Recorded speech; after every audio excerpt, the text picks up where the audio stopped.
It's a powerful day, another powerful moment to be greater than we've ever been. And I want to thank each and every one of y'all for joining this broadcast, this opportunity. Because listen, I don't take it lightly. I don't take it for granted.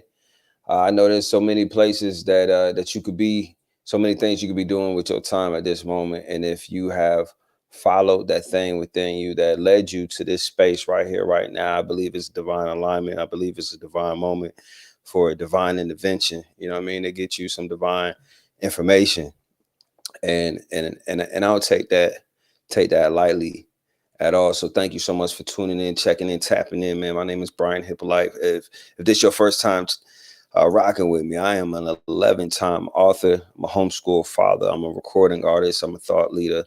I've been helping a lot of people become greater versions of themselves. I'm a mentor, and I love going around this world showing people how to get out of their way, how to not live a life that reflects lack and limitation.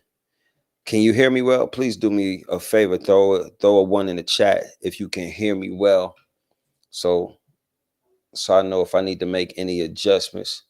But what's up, y'all that's watching on YouTube, those watching on Twitch, those watching on IG, and of course those watching on TikTok live. Like this is a good moment. What we got going on.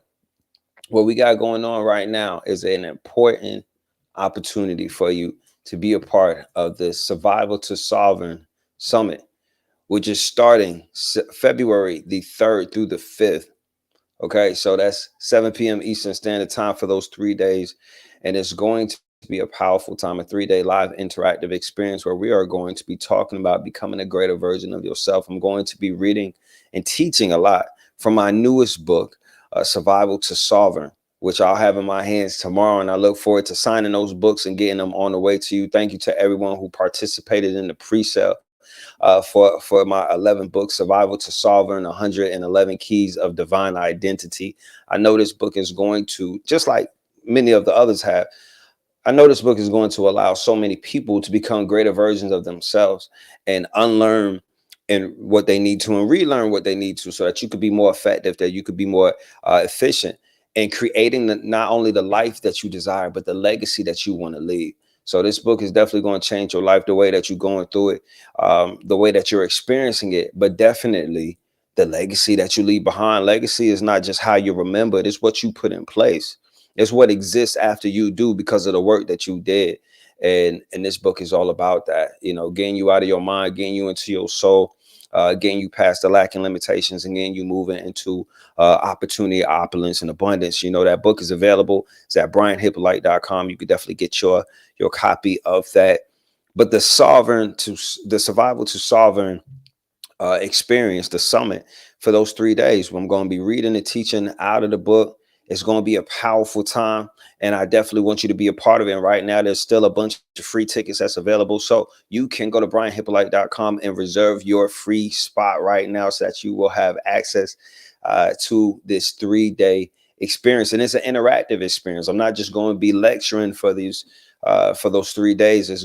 I'm going to be asking you some reflective questions. There'll be some journal prompts. There's going to be different things going on that allow you to interact. We are both playing a part in your evolution and your elevation over these 3 days. So go ahead and get your access at brianhippolyte.com. And definitely, if you don't want to wait, you should order the book, and I'm going to get that on the way to you.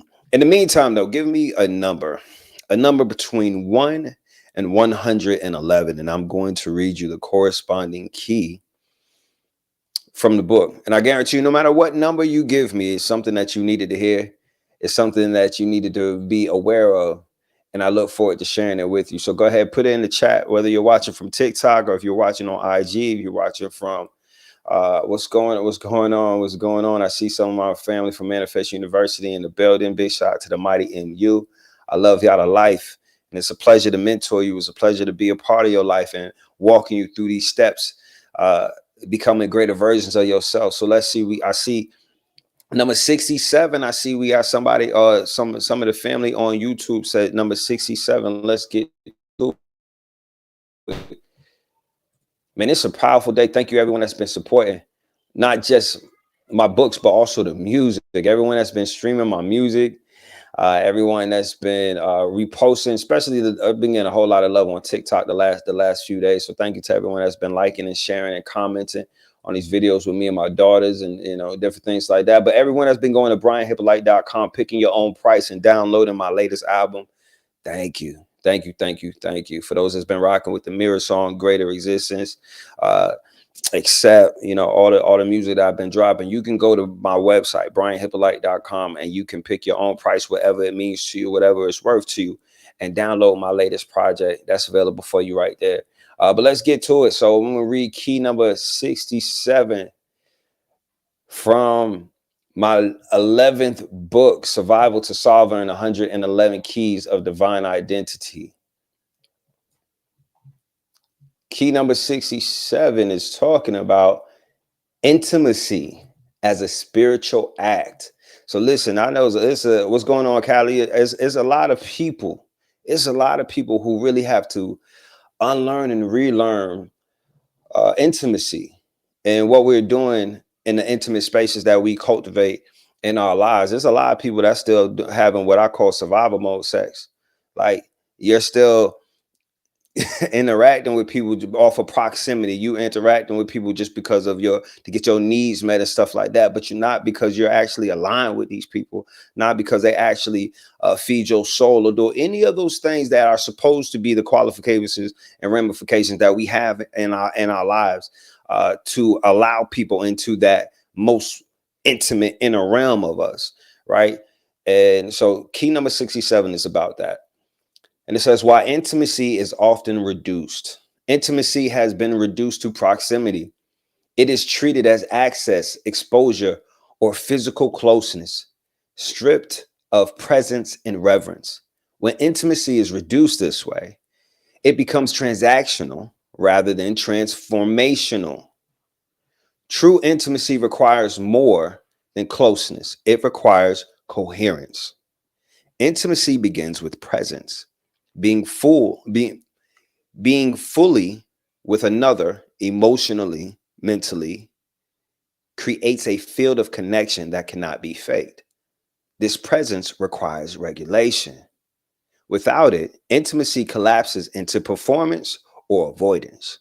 Presence is the spiritual dimension of intimacy. I'm going to say that again. Presence is the spiritual dimension of intimacy. Intimacy mirrors internal state. It exposes regulation, boundaries, and self-trust. Where there is fragmentation, intimacy feels unsafe. Where there is coherence, intimacy feels grounded. This is why intimacy can this is why intimacy can heal or destabilize depending on internal alignment. Intimacy is an exchange of intention, attention, and energy. When entered consciously, it becomes a site of healing, a site of creativity, and a site of truth. When entered unconsciously, it amplifies unresolved patterns.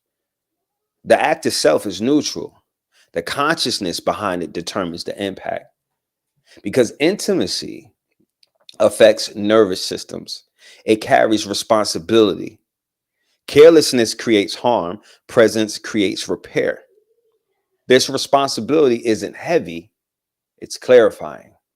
Intimacy asks for integrity.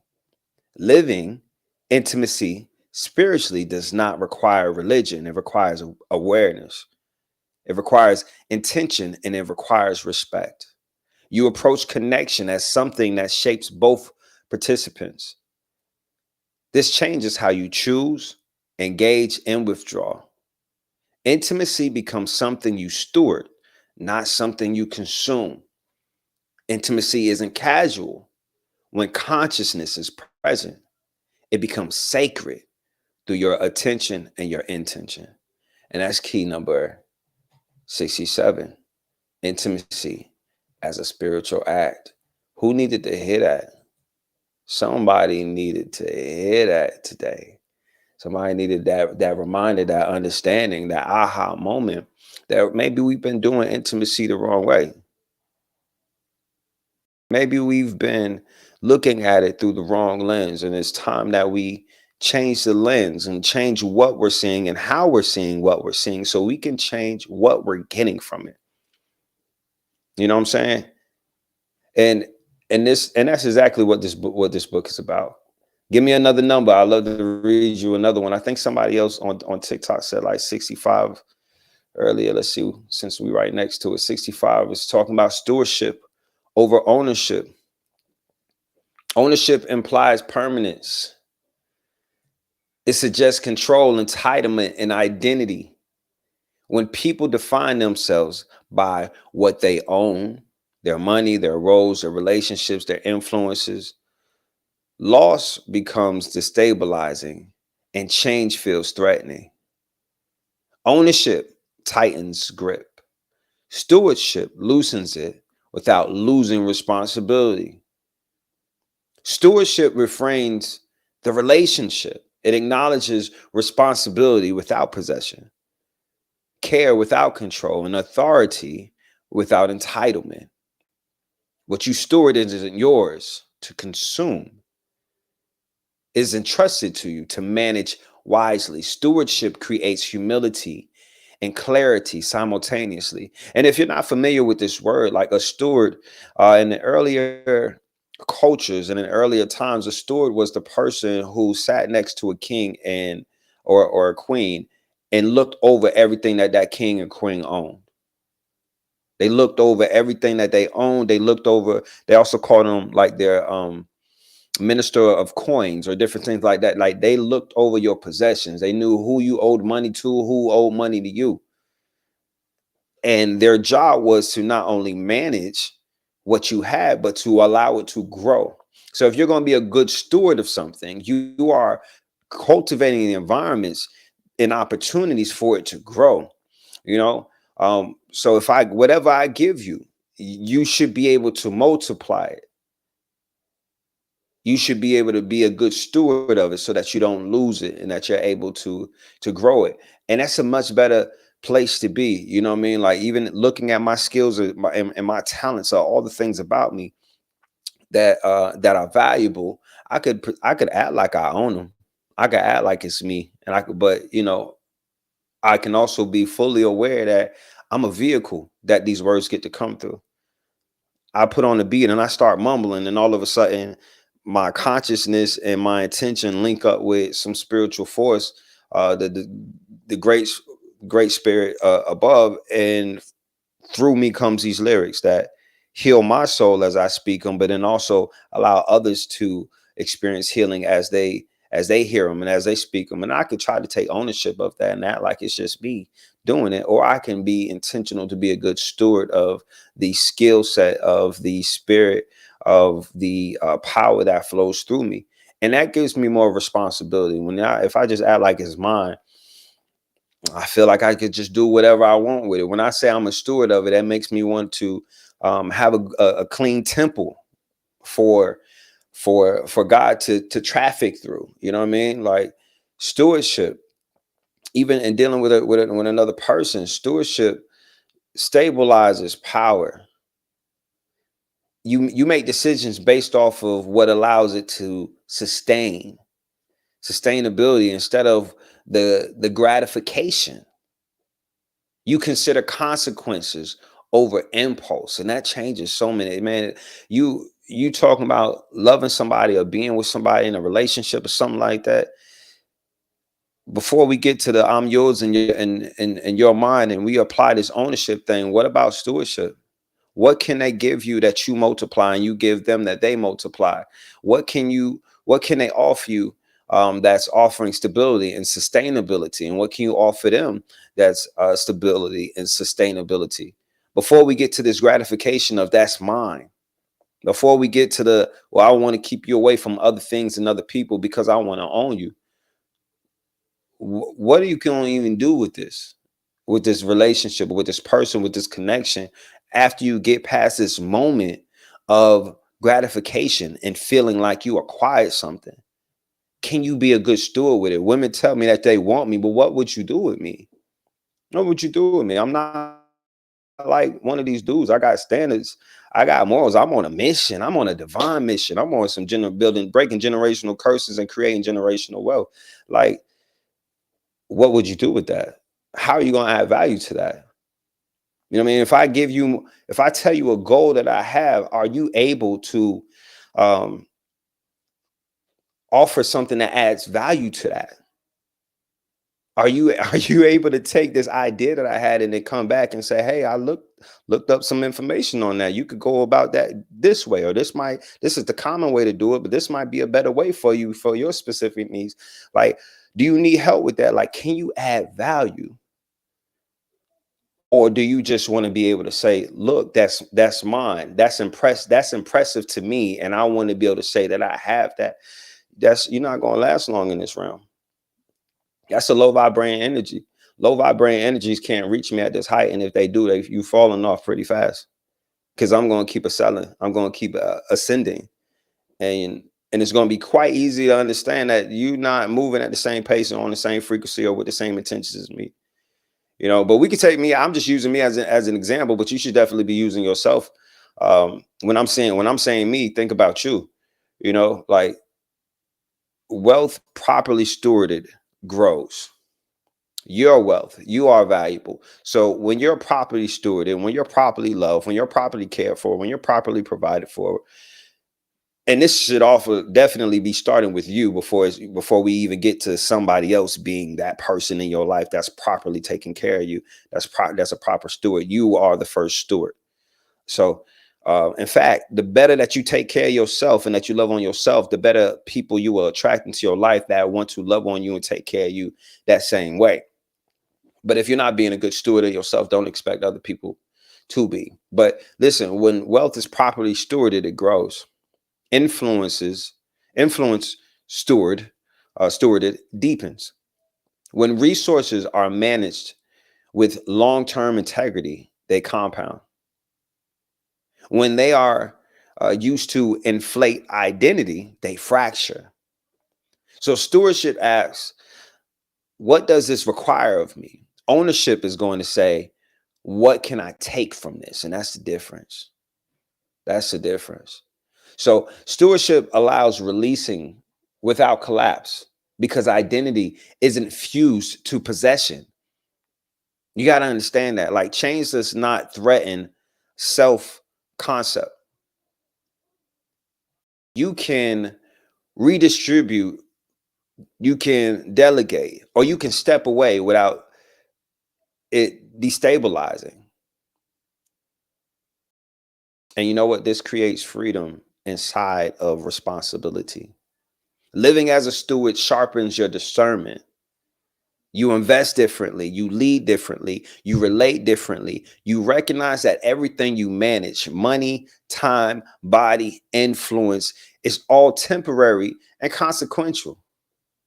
Stewardship invites reverence without fear. See, ownership clings and stewardship governs. That's the biggest difference. If you could take something home, take something away from this, is that ownership is clinging to something. Stewardship is governing it. Sovereignty grows what stewardship leads. Whatever you are stewarding, your sovereignty is going to make it grow. Yeah, that's key number 66 or key number 65. That's exactly what this book is about. That's exactly what this book is about.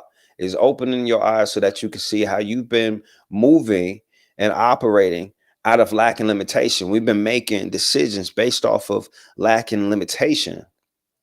And that is always going to steer you to a different place. That's all. If you have lack and limitation in the driver's seat of your life, is always going to be taking you to a much different place than abundance or opportunity will be taking you.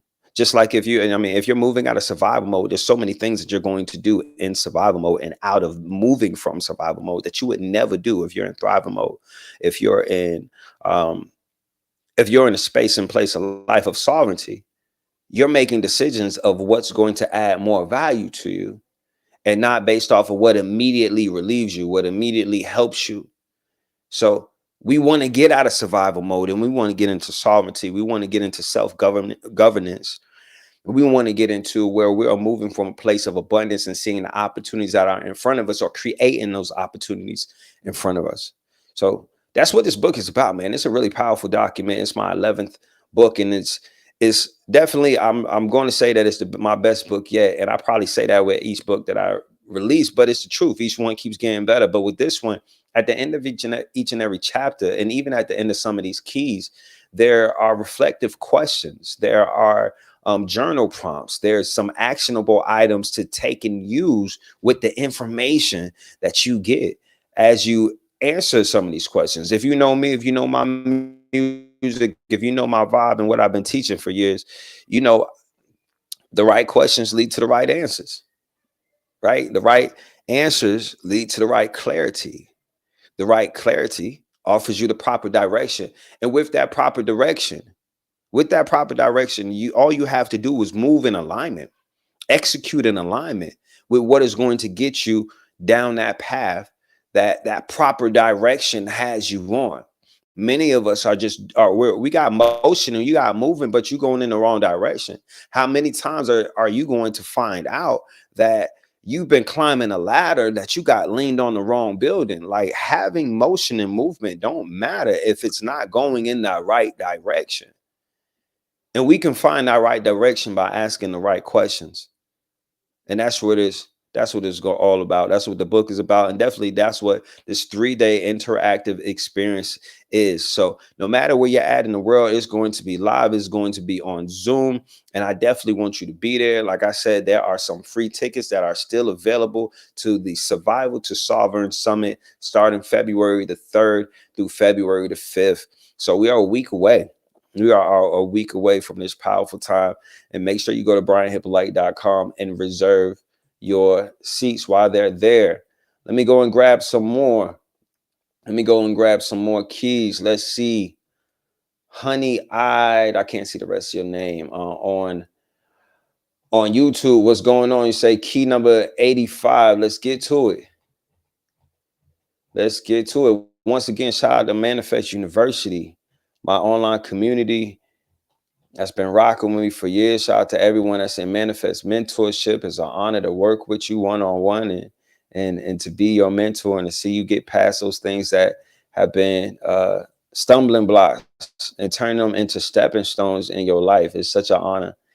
And if you're watching this and a mentorship is something that you've been interested in, something that you've been thinking about, listen, this is a divine moment. It's definitely a sign. Send me a message on whatever platform you check me out on so I could get you more information. Or you could go to brianhippolyte.com and sign up. There's 2 different programs, Manifest Mentorship and Manifest Mastery. One is focused on you, and the others is really focused on your life and your legacy and scaling and taking things to where they want to go. But 2 dynamic programs, payment plans are available. All that's there at brianhippolyte.com. So you can either go there and get that information, or you can just send me a message, like I said, and I'll get you more information. That gives you more information on the program, and I get more. Well, listen, key number 85, Survival to Sovereign, 111 keys of divine identity. Key number 85, it says wealth that outlives you. I like this. We're talking about legacy here. Many forms of wealth collapse quickly. They are built on momentum rather than structure, extraction rather than stewardship, and identity rather than continuity. Without inter, without intention, wealth dissolves within a generation. Durable wealth requires foresight. Wealth that lasts is systematic. It involves values, processes, education, and governance. Money alone isn't sufficient. Without structure, inheritance becomes a burden rather than a benefit. Wealth must be.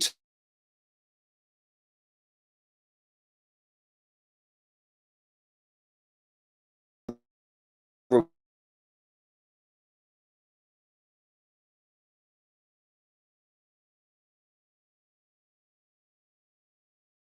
can I enjoy, but what can you endure?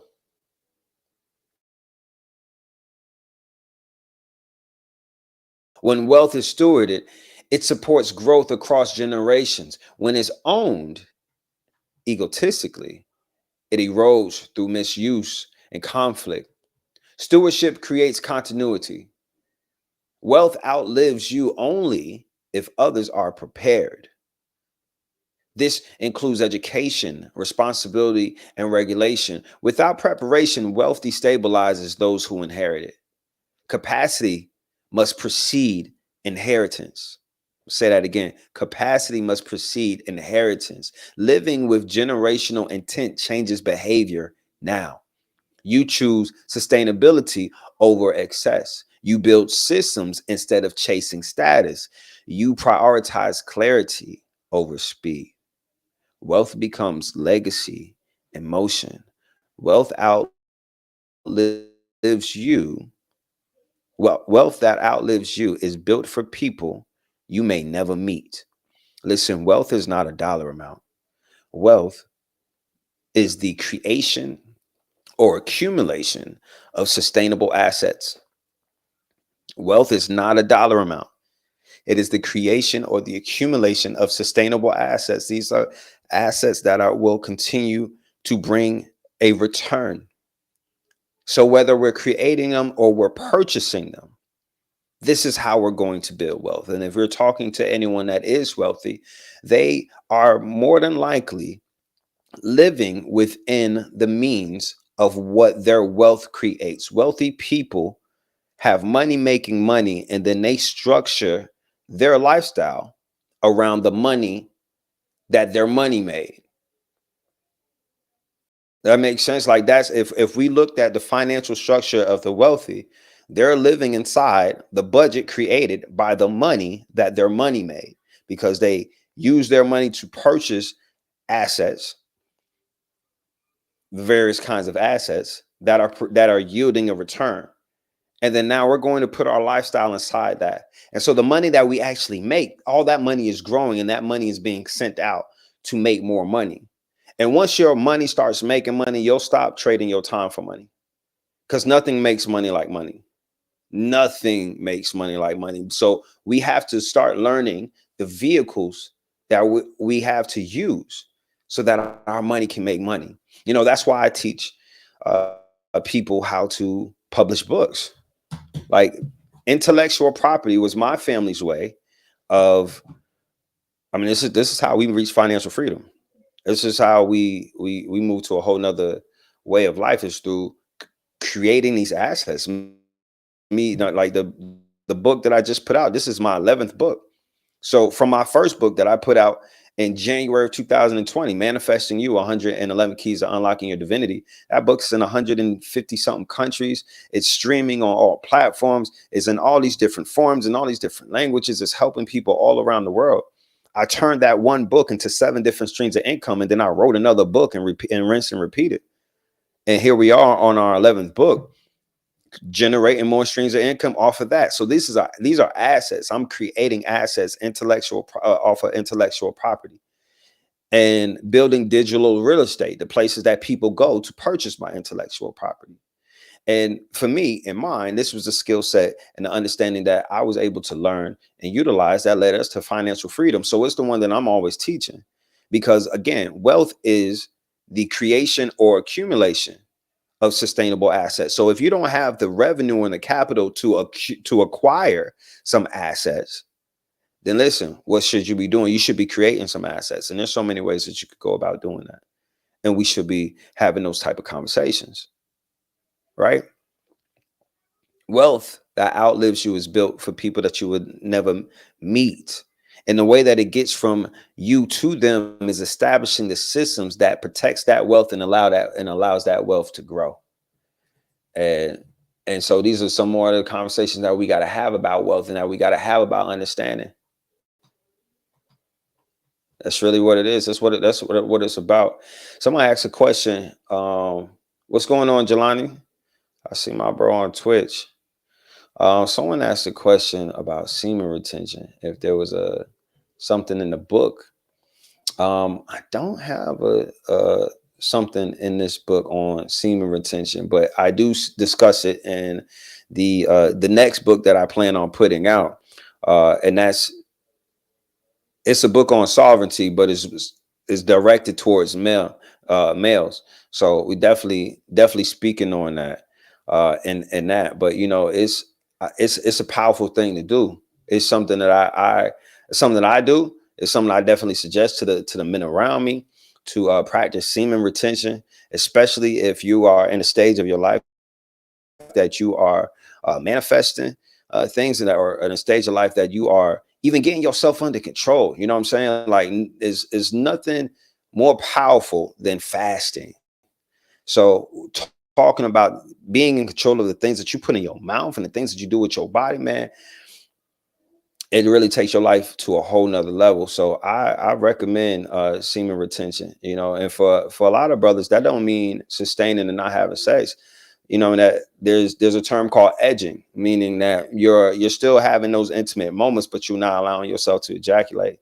So you getting closer and closer to that, but then using your control, using your restraint. But let me tell you something, man. It's a really good feeling. It's a really good feeling. There's some brothers that even say like they have they experience a different level of orgasm um b- after not ejaculating, just feeling the force and not releasing it. And then you know what happens? All of the life force that's in your body that you did not release is going to circle and cycle back through your body and empower parts of your mind, empower parts of your creativity. So like if you're in a high creative space, if you're in a high manifesting space, or if you are getting yourself under control, I definitely recommend edging and recommend semen retention.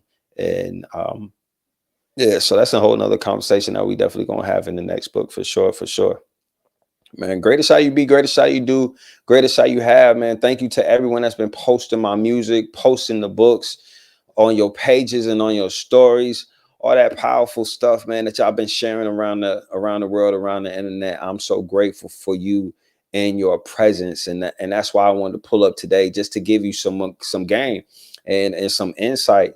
So talk to me. Give me another number between 1 and 111 so I can read you some more power from this book. We definitely gonna take it to the next level. You know what I mean? What's standing in your way? What's holding you down? What's slowing you down? What's weighing you down? Like now is a great time to identify those things so you can start being proactive to separate yourself from them, from weakening those connections. You know what I mean? Whatever it is, healing, that like I say in my song, that trauma ain't your fault, but healing is your responsibility. So if you're taking responsibility for your healing in this season, what does that mean for you? What does that look like for you? What is that going to require of you? And if these aren't the type of questions that you're asking yourself in a way that you're aligning yourself, I'm wondering, are you serious? Or are you just talking about, is this just going to be a whole nother season where you're just going to be talking about the changes that you want to see in your life, but not actually aligning with them? You know what I mean? What are you willing to sacrifice? How are you willing to be outside of your comfort zone? What are you willing to let go of so that you can grab a hold of those things that you should have in your life? It's a great season of unlearning and relearning. I see one of my mentees, my Manifest University sister, said key number 55. So I'm gonna give you key number 55, and this is in divine alignment, Tiffany, because key number 55 is the body as the temple. Sovereignty cannot bypass the body. The body isn't secondary to sovereignty. It is where sovereignty is lived. You can hold insight, vision, and intention in the mind, but if the body is deregulated, depleted, or neglected, authority collapse under pressure. The body is the interface through which power moves. When it is ignored, power becomes theoretical. There's no substance, no sustained sovereignty without embodiment.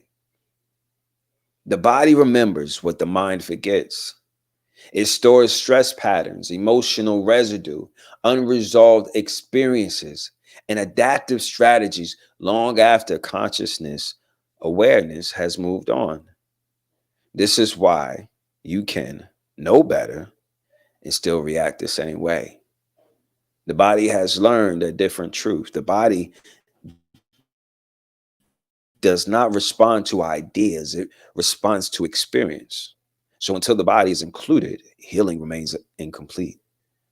Many neglect the body while claiming high purposes. They override rest, ignore signals, dismiss fatigue, and treat the body as something to push through rather than listen to.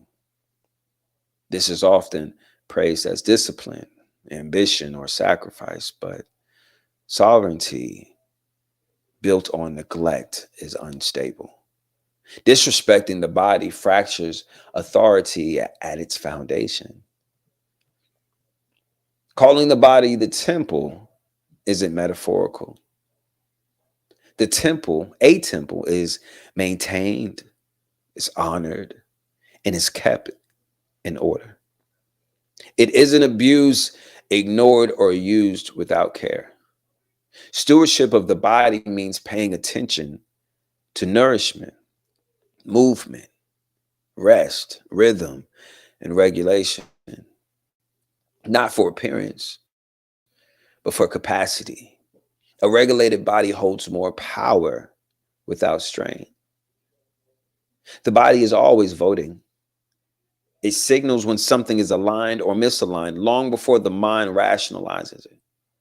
Tightness, exhaustion, or collapse are not inconveniences, they are information. When the body is ignored, decision making becomes distorted. When it is honored, clarity sharpens. The body keeps the ledger of truth. Embodiment turns knowledge into action. It is the difference between understanding boundaries and holding them, the difference between knowing your values and living them, and the difference between insight and integration. A person who is embodied does not need to announce authority. It is felt in their presence, their pacing, their steadiness. It is power that lives in the nervous system, not the ego. When the body is treated as the temple, everything reorganizes. Energy stabilizes, recovery deepens, intuition becomes clearer. Power no longer leaks through exhaustion or reactivity. You move from fewer internal negotiations because the system is coherent. Sovereignty becomes sustainable because you cannot rule a life while neglecting the body that carries it. That's something you got to know, and that's something you got to understand. You can't have a great life if you're not going to be great to that body, if you're not going to respect it. And being in that fight or flight mode will definitely have you um, not allowing yourself to rest. If you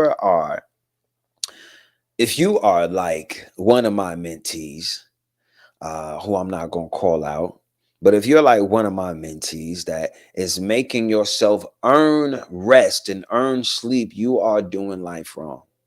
You are caught in a survival mode that is making you feel that if you don't get these things done, everything is going to fall apart. If you are like that, there is an unlearning and relearning that needs to take place. There's a resetting that needs to happen. You are operating off of old and outdated and expired programming that has you believing that you must earn rest. Rest is not something that you need to earn. Rest is something that you give yourself at any moment that you need it. Rest is something that you honor. Rest is something that you provide. It's not something that you have to earn. That's a fight or flight, freeze or fawn mindset that comes from survival mode. As I said at the end of these chapters, there are reflective questions, journal prompts, action items for you. So the key number 55 that we just read is actually the end of the third chapter. And so following that is these reflective questions. I'm going to share some of them with you. How does your body experience safety? Think about that. Reflect on that. How does your body experience safety? Yes, baby. Yes, baby. I said yes. How does your body experience safety? Another great question is, where am I leaking energy unconsciously? Do my habits support the life that I say that I want? When people join my mentorship program, there's a diagnostic that they go through, and often we find, after asking you a series of questions, that you're not living in alignment with the life that you say that you want. And it's a great thing to figure out and find out, because now we know what to do with that. But I'm saying that to say that there's so many of us that are living like that, saying that we want one thing in our existence, but because of the um, systems that we've already been in, because of the habits that we've already had, because of what we're used to already doing, we have not integrated our actions to match and embody what we say we want in our lives. So guess what? You're not creating it. It's not coming to you. It's not just going to magically manifest just because you say you really want it and you think you really deserve it. You're really going to have to be in alignment with it. And and if there's no congruency between mind, body, soul, and energy, listen, life is going to be confusing. Life is going, you're going to be exhausted, especially the people that tell me, listen, and I travel around the world. I speak to people of all walks of life. Okay. I'm mentoring people from all around the globe, all different circumstances, and we're so much more alike than anyone wants to even believe that we are, because we all feel like we're uniquely defective. Everyone feels like it's whatever that you've been through or whatever you experience is just this unique gumbo of circumstances that gives you a legit reason to not be great, to not have faced those things already and got past those stumbling blocks and turned them into stepping stones. We all feel that way. We all really want to believe that lie, and that's exactly what it is. Another thing that's extremely common is that we're all saying we want something that our actions are not supporting, that our habits are not supporting, that our mindset is not supporting. It's time to get in alignment with your mind, your body, your soul, and your energy. You have that moving in the same way. It's so much clarity. It's so much rest. There's so many people who tell me, man, I go to sleep and I wake up and I feel like I didn't get any rest at all. Yeah, because your mind is running in a whole nother direction. Your mind and your body, your soul need to be in alignment. There are things that you need to let go of. There's things you need to release. Is this helping you? Drop a one in the chat for me if this is helping you. If this is giving you something that you needed to hear today and you happy that you pulled up to this live. If you have not already, definitely go to brianhippolyte.com. Reserve your seat while these free seats last, because once we reach a certain capacity, they will not be available. So go to brianhippolyte.com right now. Click the link in my bio, wherever you're watching me at, and go and reserve your seat. You're going to get an email from me shortly with some more powerful information, and I look forward to growing with you. February the 3rd through the 5th is 7 p.m. Eastern Standard Time. Okay. Now, for those who participated in the pre-sale of this book, of the Survival to Sovereign book, I told you you was going to get VIP access to the class. You didn't know it was going to be a whole 3-day class, but listen, that's what you got. So for those who participated in the pre-sale before this book was released, you got VIP access. So that means you're going to get the outline of the classes. That means you're going to get the notes. You can stay present because I'm already going to give you the notes. You're going to get access to the Q&A that will happen after each session. You also get access to a virtual meet and greet meet and greet. We're going to have a powerful time. I'm going to empower you, your life, and your legacy. Now, for those who did not participate in the pre-sale, whether it's because you just didn't do it or you didn't know about it or you heard about me since then, whatever the case is, if that's still something, if you would like VIP access, if you would like VIP access, that is still available at brianhippolyte.com. It's early bird discounted right now. It's only $47, and that's going to give you the recordings of the class. That's going to get you the outlines of the classes. That's going to get you the notes of the classes, and all that great stuff. So yeah, that's available at brianhippolyte.com. But if not, man, listen, the free access is going to be there for you, and I would love to see you there. Either way, let's level up. Give me a number between 1 and 111 so I can read you a normal key.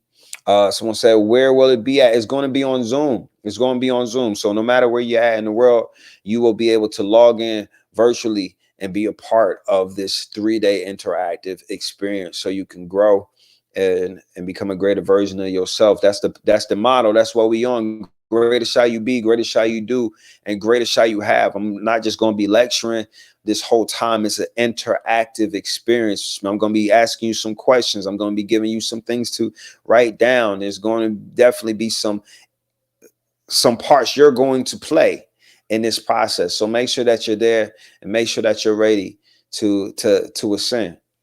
That's really what it's all about. So give me a number between 1 and 111. I'm going to read you the corresponding key for my 11th book that just released this year, January the 11th, on my 41st birthday.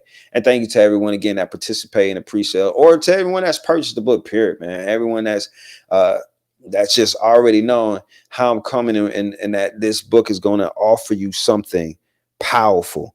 I can't wait to get it in your hands. I can't, like, the books show up at my doorstep tomorrow, and I'm, for everyone that participated in the pre-sale, I'm signing your book like I told you I would, and I'm putting it right back in the mail to you. I can't wait to get this in your hands. And if you participated in the pre-sale, then you definitely already have the ebook in your email waiting for you. And let's just continue to take it to the next level. Key number 82. Let's do key number 82. That sounds like a good one.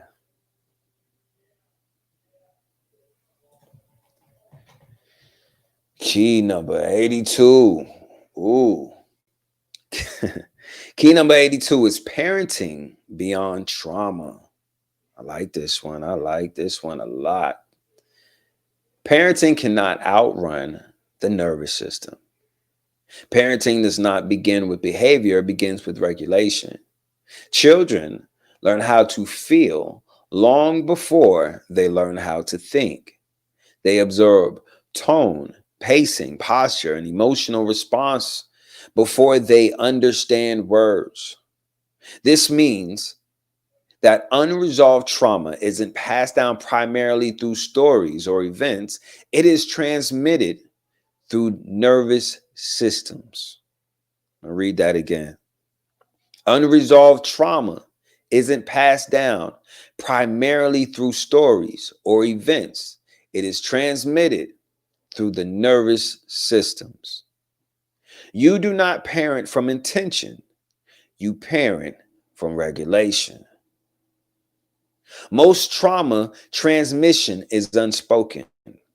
It moves through hypervigilance, emotional inconsistency, withdrawal, explosive correction, or over accommodation.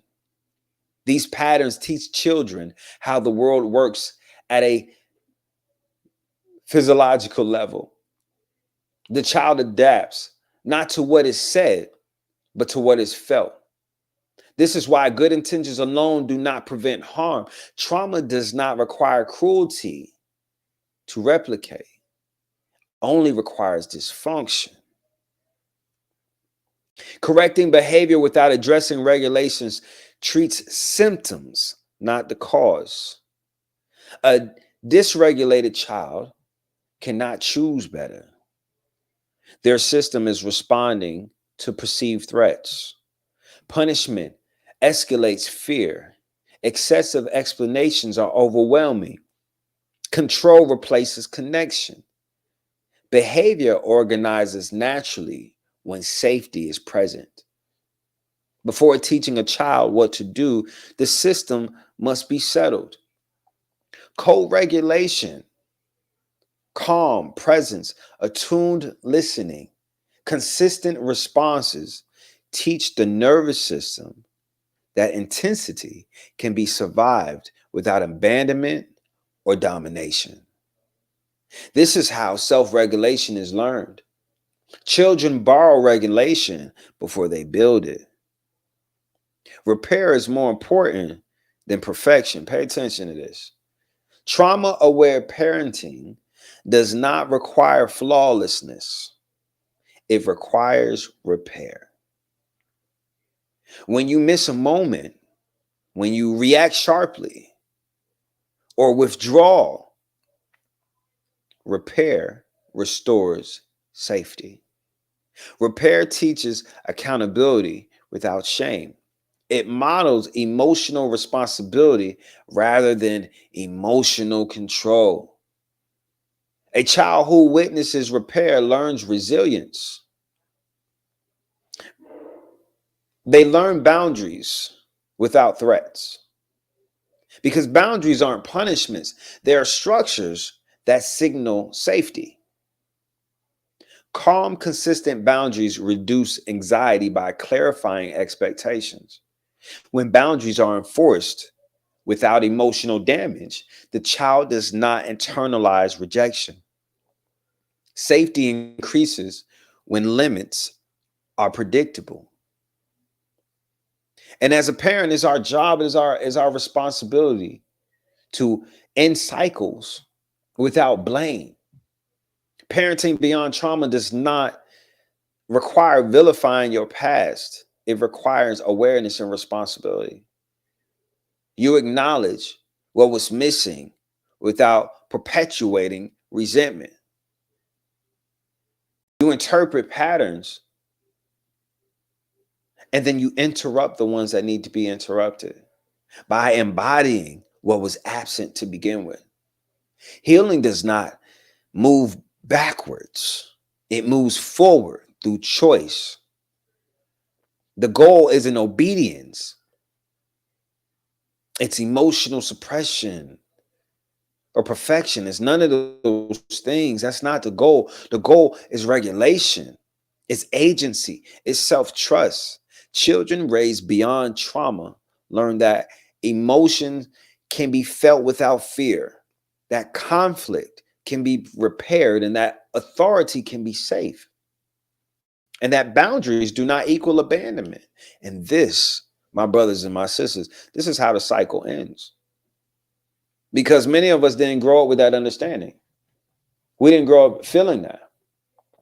Our parents weren't practicing emotional maturity or nervous system regulation as they were dealing with us. And now that we have these words and we have this consciousness and we have this understanding, it is our responsibility to model and embody these things. And as we do that, as we heal ourselves and we stop going through life allowing traumas to lead us in life, we will definitely stop allowing trauma to lead us in our parenting.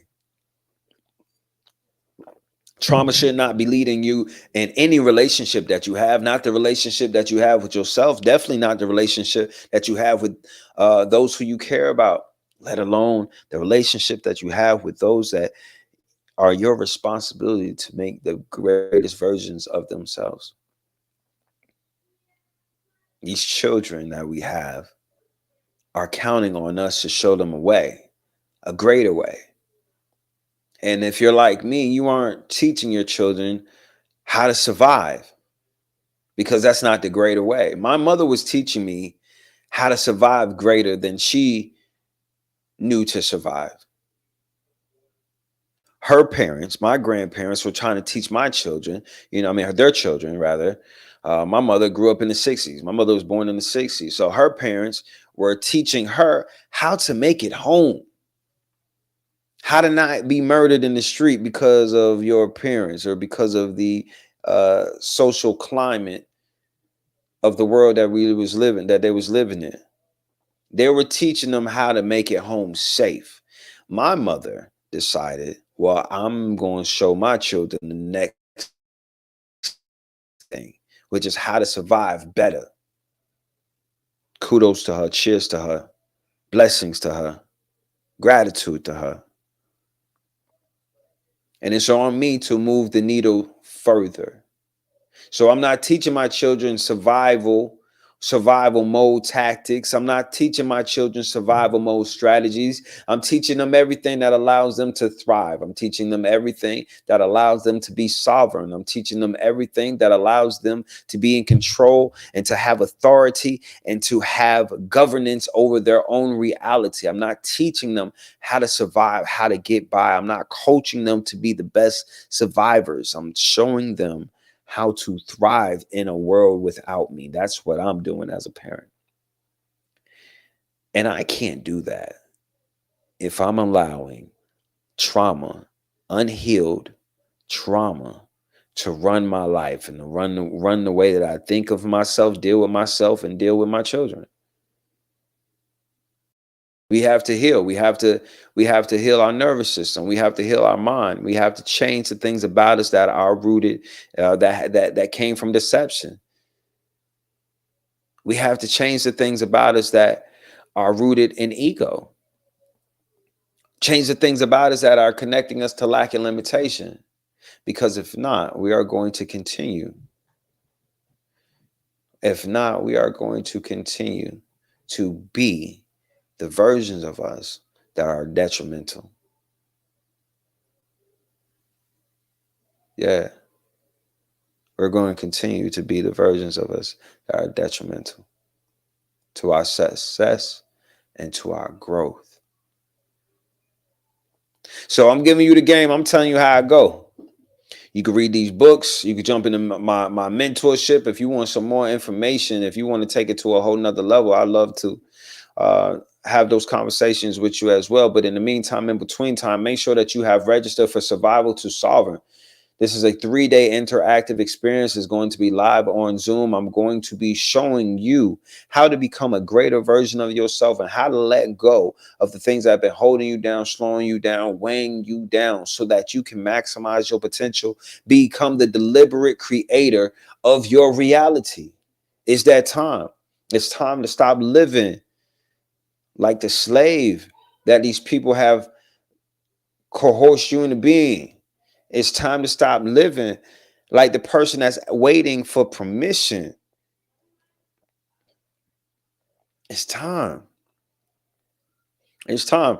So listen, you are going to receive an email. You will be receiving an email definitely from brianhippolyte.com. You'll also be receiving another email from survival to sovereign summit at gmail.com that will be providing you with all of the Zoom information and all the great things that you'll need so that you can be active and present and ready on February the 3rd. We're about a week away, and it's almost that time, and I'm so excited because this is going to be a powerful time of evolution for a lot of people.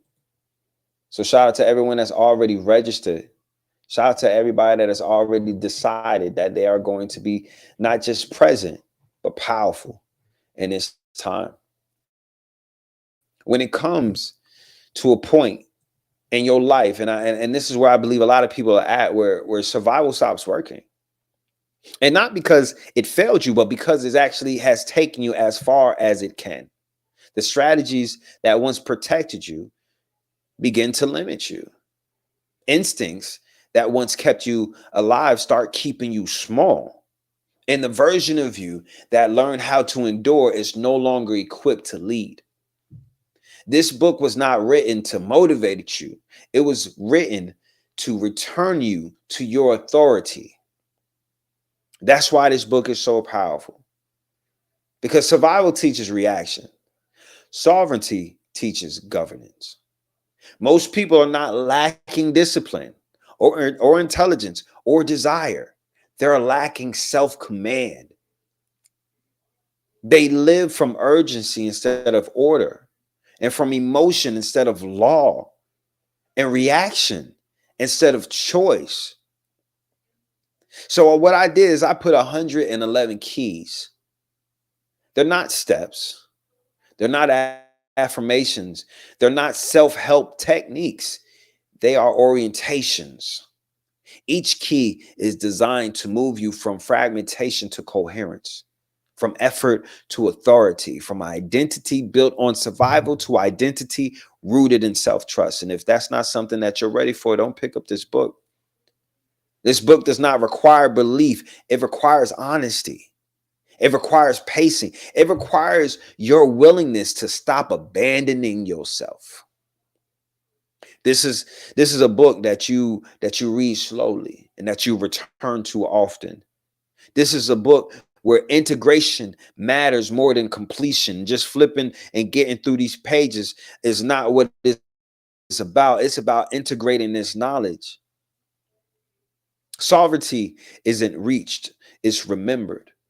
And this book is to help you remember who you are and help you remember what you are so that you can move accordingly. This is a book that I wrote not to be consumed.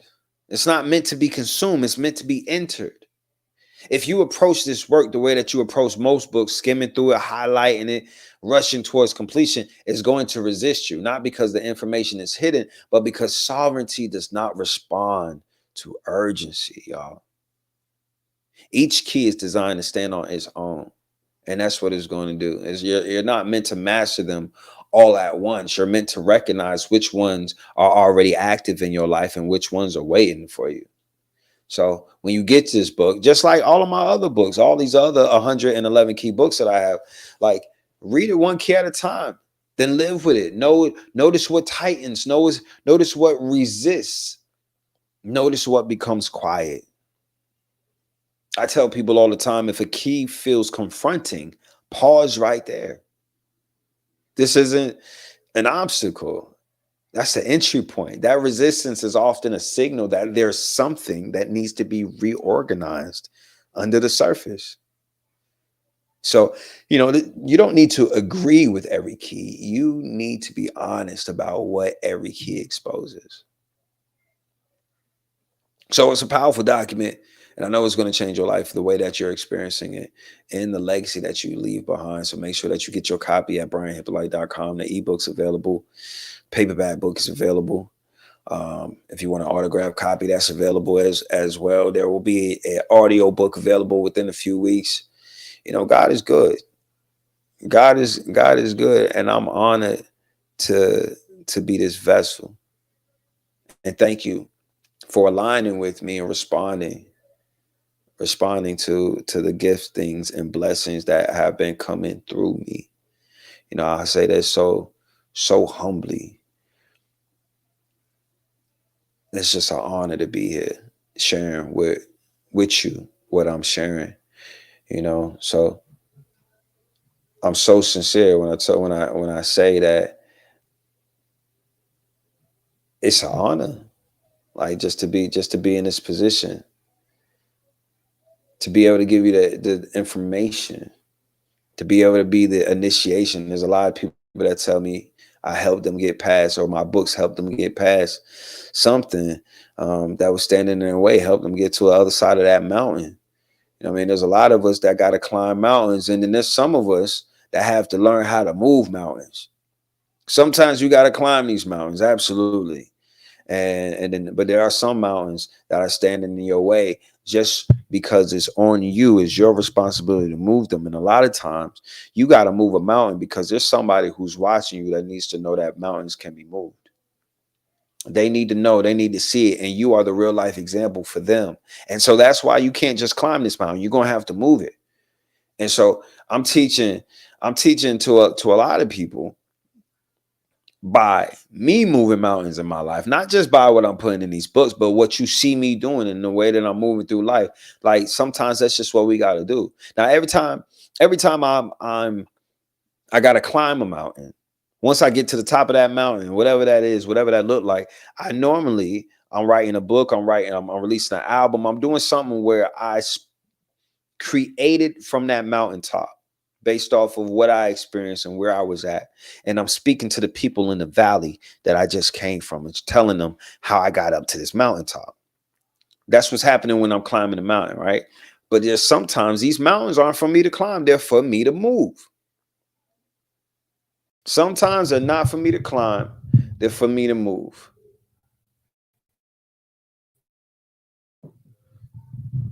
And when these mountains are for me to move, I know it's because there's somebody that's watching. There's somebody that needs to see that mountains can be moved. So what are we doing? We getting them out the way. We turning pain into power. We're turning stumbling blocks into stepping stones. You know what I'm saying? We are turning our burdens into blessings. We're turning each and every wound into wisdom. And many of y'all are still living with too much pain, still dealing with too much trauma because you haven't applied alchemy to change any of that. You haven't decided that you are going to move beyond that point of pain and that place of trauma. And there's different reasons. Some people are like that because they like being traumatized. They like being the victim. They like being in victim mode. They like, going through all that. But then there's truly some other people that you just don't know how to move differently. You don't know how to move out of that. But it's time to learn how to alchemize those things that were painful to you, that were hurtful to you, how to heal from those things and give them a new meaning, give it a new purpose, and then allow that to be something that's growing in your life. Listen, that's what it's about. That's what it's about. And I definitely want you to be a part of this powerful time. So go to brianhippolyte.com if you have not already done so. And reserve your spot. Reserve your spot because it's going to be a powerful time. So listen, I'm getting out of here. I'm going to go kick it with the family. Again, I love you out of life. I wouldn't water you if I didn't want you to grow. Thank you so much for tuning in and tapping in. And I look forward to the next time that we get an opportunity to vibe. But in case we don't, you go to brianhippolyte.com, get yourself a copy of Survival to Sovereign, 111 Keys of Divine Identity. Is going to change your life. It's going to change your life. It's going to, and I'm not just saying it to get you to buy it. Listen, I don't need your money. I promise you, I'm not saying it to get you to buy it. I've been walking down this divine path in such a divine way, man, that I'm divinely provided for. I'm divinely provided for. And so all I'm doing is just showing up and sharing the blessing, sharing the information, sharing the frequency. You know what I mean? And elevating the frequency, adding value everywhere I go. That's what it is. That's what it's about. Thank you for adding value to me. Thank you for supporting the music. Thank you for sending the roses. Thank you for the love. Like, I can't tell you enough how much I appreciate it, how much it means to me to just be in a position to create these books, to create this music, to say the words that help me heal, and then give them to you, and then that adds value to you and that helps you heal. I can't tell you enough how much I love it. I love this for me. I love this for you. And I appreciate this divine moment that we got right now just to be a part of in each other's atmosphere. There's so many places that you could be. There's so many other pages that you could have been on. I don't even know why you chose to get on TikTok at this moment, but it brought you right here. I don't know why you chose to get on YouTube or IG at this moment, but it brought you right here, right now. And I believe that is a divine opportunity to add value to your life, and I'm here for it. So before I get out of here, I want to give y'all one more opportunity. Give me a number between 1 and 111 so I can so I can read you the corresponding key from my new book, my 11th book, Survival to Sovereign, 111 Keys of Divine Identity. Who is here to tap in with their divine identity? Let me know. Put it in the chat and give me a number between 1 and 111 so I could read you that key. And it don't matter what number you give me, I'm already knowing that it's going to be something that you needed to hear. That's something that somebody on this live, whether listening to it live or listening to a recording, is something that they needed to experience.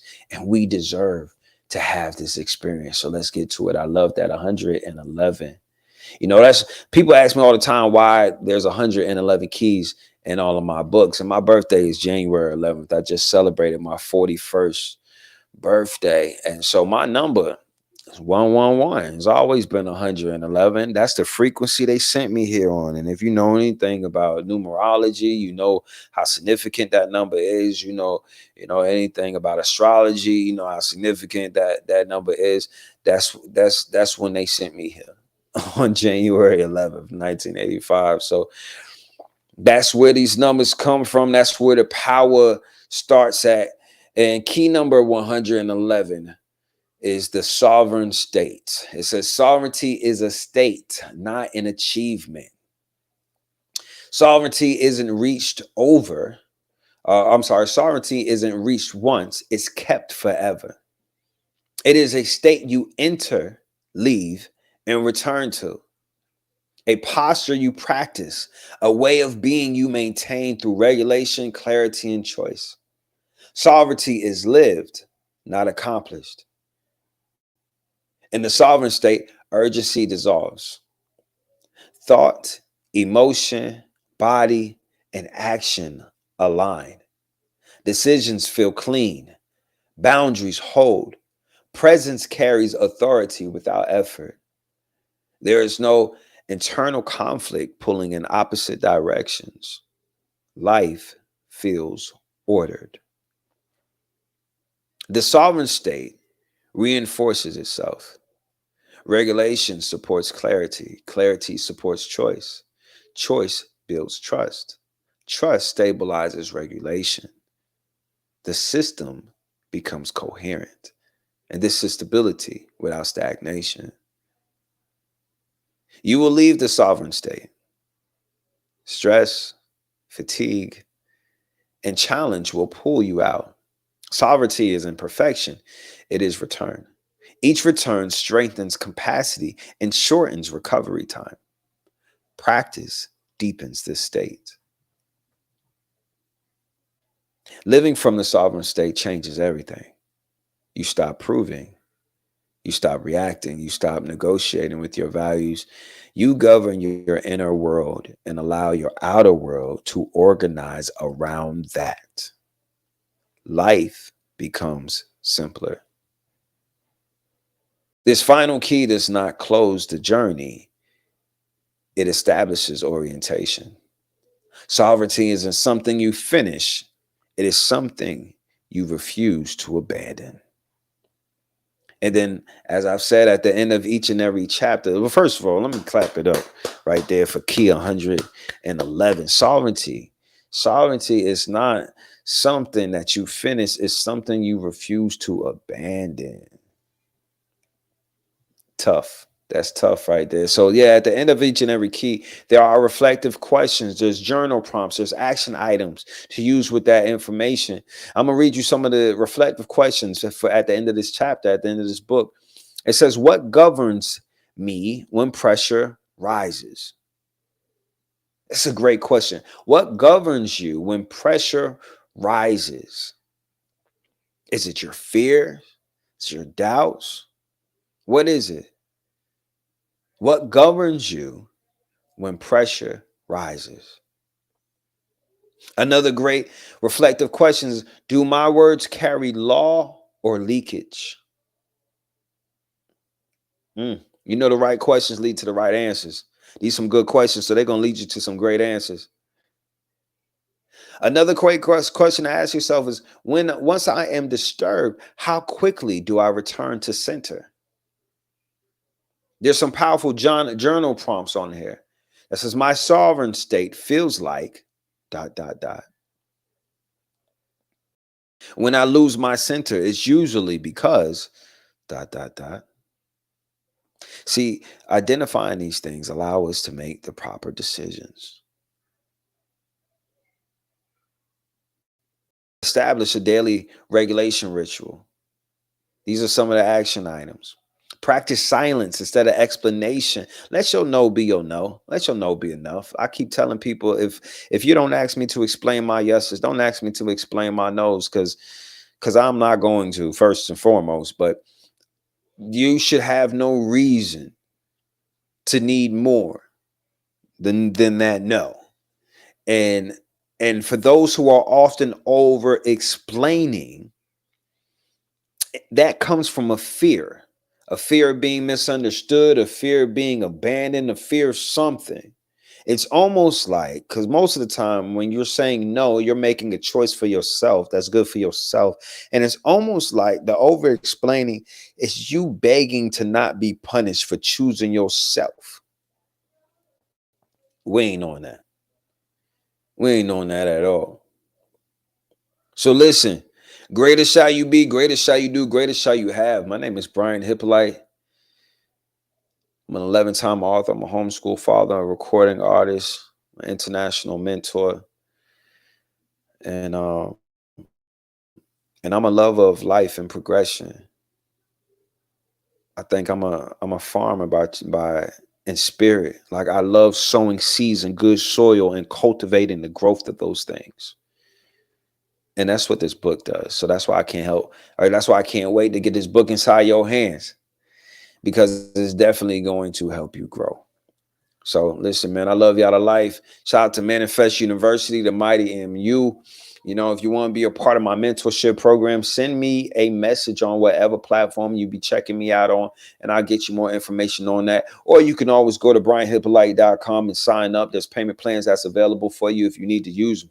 It is a powerful day. Make sure you make some powerful decisions with it. Survival to Sovereign, 111 Keys of Divine Identity is available at brianhippolyte.com. Get the ebook, get the paperback book, get the autograph, whatever it is that you want to do. Make sure that you get this powerful book in your hands. It's going to change your life, the way you're living it, and the legacy that you leave behind. And of course, make sure that you sign up for the free 3-day live interactive experience, Survival to Sovereign. There's a handful of free tickets left. Make sure that you reserve yours, because I promise you it's going to be a powerful time of elevation, of evolution, and of inspiration. But not just giving you words and not just motivating you. No, I'm going to be giving you practical steps, action items, and understandings that's going to allow you to be greater in your life and in your legacy. And of course, very last thing that I got to say, thank you to everyone that's been streaming my music, everyone that's been listening to the on the platforms, playing it on YouTube, using it in your posts, and of course, everyone that's been going to brianhippolyte.com, picking your own price and downloading my music, whether you're downloading the singles like Greater Existence or Mirror or my affirmations, or you're downloading the album Tropical Depression. Is all right there for you. Pick your own price, whatever it means to you, whatever it's worth to you, it's right there. And I love y'all to life. Thank you so much for all the support. I'm about to get out of here, about to go kick it with the fam, and I'm gonna tap in with y'all in just a little bit, man. But till next time, man, be great, be powerful, be God's. I'm Brian Hippolyte, the Manifest Mentor. Love y'all to life. I wouldn't water you if I didn't want you to grow. A rising tide raises all boats. So go ahead and share this with somebody. If this empowers you, go ahead and let somebody know that this is a great place for them to grow and for them to be. And I'm going to catch you on the next one, man. Take care.